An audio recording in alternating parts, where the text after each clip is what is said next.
Pada praktikum ciri-ciri makhluk hidup, di sini pembahasannya yaitu untuk mengamati ciri-ciri makhluk hidup yang ada di sekitar tempat tinggal. Nah, kesimpulannya di sini kita bisa tahu adanya ciri-ciri makhluk hidup seperti bergerak, bernapas, memerlukan makanan, tumbuh dan berkembang biak dan peka terhadap rangsangan, mengeluarkan zat sisa dan beradaptasi.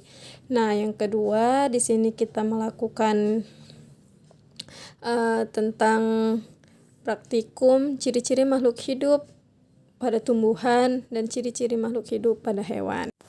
Yang kedua yaitu simbiosis. Nah, pembahasannya di sini untuk mengidentifikasi simbiosis parasitisme di lingkungan sekitar.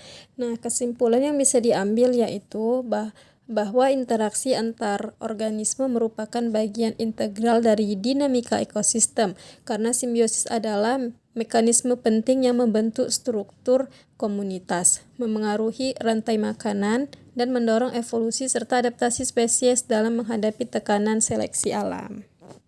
Yang ketiga yaitu gerakan pada putri malu adalah contoh dari gerak nasti karena arah geraknya tidak dipengaruhi oleh arah datangnya rangsangan, baik sentuhan datang dari atas atau dari samping, daun akan tetap melipat ke arah yang sama. Nah, di sini kesimpulannya putri malu memberikan bukti visual yang kuat tentang salah satu ciri kehidupan yaitu iritabilitas dengan menunjukkan berbagai jenis gerak nasti sebagai respons terhadap lingkungan. Selanjutnya yaitu ekosistem. Di sini pembahasannya kita untuk membandingkan komponen-komponen yang terdapat pada ekosistem darat, alami, dan buatan. Nah, kesimpulannya di sini ekosistem sawah adalah sistem yang rentan terhadap ketidakstabilan, terutama karena memiliki keanekaragaman biotik yang rendah. Keseimbangan ekosistem ini sangat bergantung pada pengelolaan manusia, seperti pengendalian hama, pemberian pupuk, dan pengaturan irigasi. Ketahanan pangan seperti padi sangat ditentukan oleh beberapa efektif interaksi komponen biotik dan selanjutnya yaitu praktikum uji karbohidrat dan uji lemak. Di sini pembahasannya kita mengetahui atau mengidentifikasi bahan makanan yang mengandung karbohidrat dan lemak. Kesimpulannya dari praktikum ini yaitu bahwa karbohidrat dan lemak sebagai sumber energi utama memiliki sifat kimia unik yang memungkinkan pengujian kualitatif dengan reagen spesifik. Perubahan warna dan penampakan fisik adalah indikator kunci untuk menentukan ada atau tidaknya makromolekul tersebut dalam suatu sampel makanan.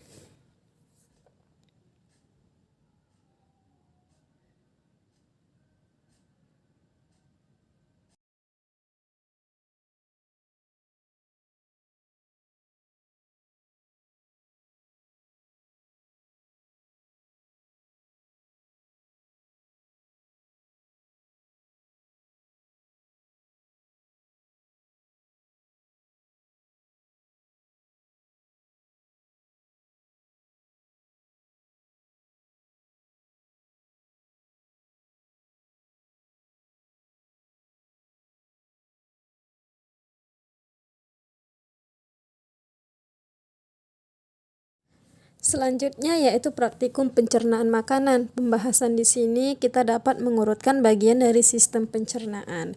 Kesimpulannya yaitu sistem pencernaan merupakan sistem organ yang kompleks dan terintegrasi yang bekerja untuk memastikan makromolekul makanan dipecah secara bertahap melalui proses mekanik dan kimiawi hingga mencapai bentuk molekul tunggal seperti glukosa, asam amino, dan asam lemak yang siap diserap dan diedarkan ke seluruh sel tubuh. Enzim ini memainkan peran katalitik yang esensial dalam menentukan keberhasilan dan kecepatan proses.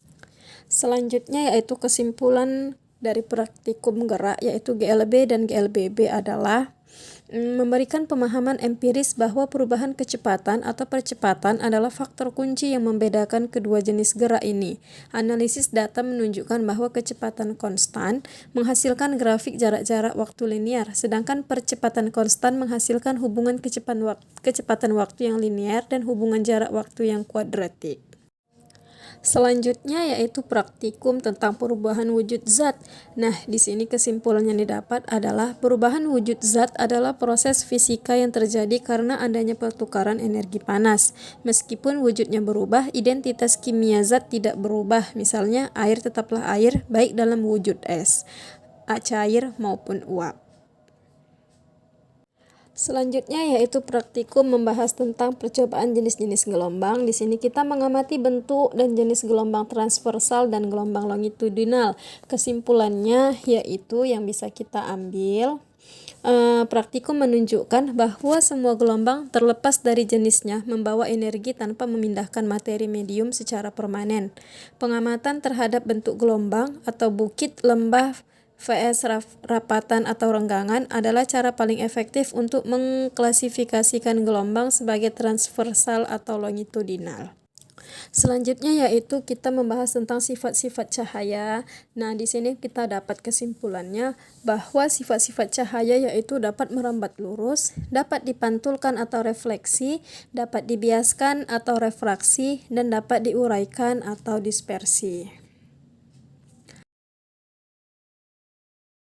Selanjutnya yaitu pembahasan tentang cermin cembung dan cermin cekung. Di sini kita dapat menyimpulkan bahwa lensa cembung atau melalui refleksi atau pembiasan dan cermin cekung melalui refleksi atau pemantulan sama-sama berfungsi sebagai komponen konvergen yang mengumpulkan cahaya. Pembentukan bayangan nyata, maya, tegak, terbalik, diperbesar atau diperkecil secara konsisten dapat diprediksi menggunakan persamaan optik dan hukum-hukum cahaya berdasarkan posisi objek relatif terhadap titik fokus dan pusat kelengkungan.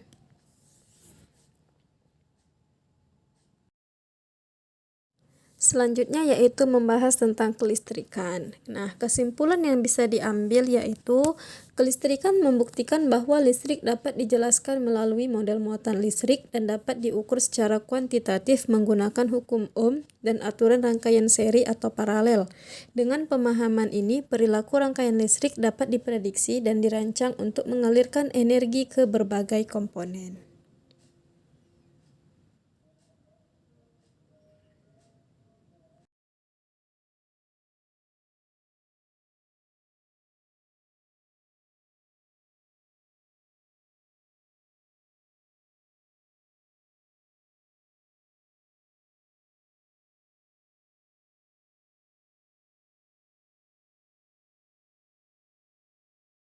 Yang terakhir yaitu praktikum tentang alam semesta.